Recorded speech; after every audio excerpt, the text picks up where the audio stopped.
There's no vaccine against the Zika virus, so controlling it comes down to controlling the mosquito that carries the virus. Countries in Latin America are spraying insecticides to kill the mosquito, but more needs to be done. Outdoor spraying has limited effectiveness in that these mosquitoes breed in a wide variety of container types that typically aren't going to be exposed when widespread spraying occurs.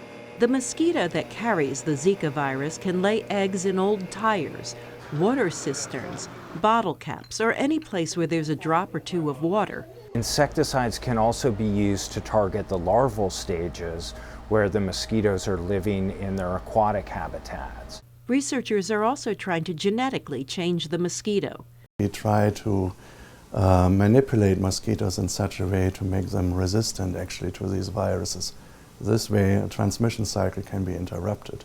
Still another method uses a bacteria to either sterilize the males or to prevent the mosquitoes from carrying the virus. Researchers at the British company Oxitec have modified the mosquito so that its offspring die before they can reproduce. An Oxitec scientist told VOA that trials in the Cayman Islands and Brazil have reduced wild mosquito larvae by more than 80%. Once this particular mosquito population falls to a level where it's no longer a threat, careful monitoring would determine if additional modified mosquitoes would need to be released or if insecticides could do the job.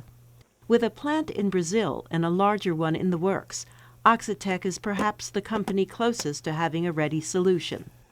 The most effective approach to suppressing the populations is going to be to take an integrated strategy that combines things like these genetically modified mosquitoes as well as traditional use of insecticides and elimination of breeding habitat.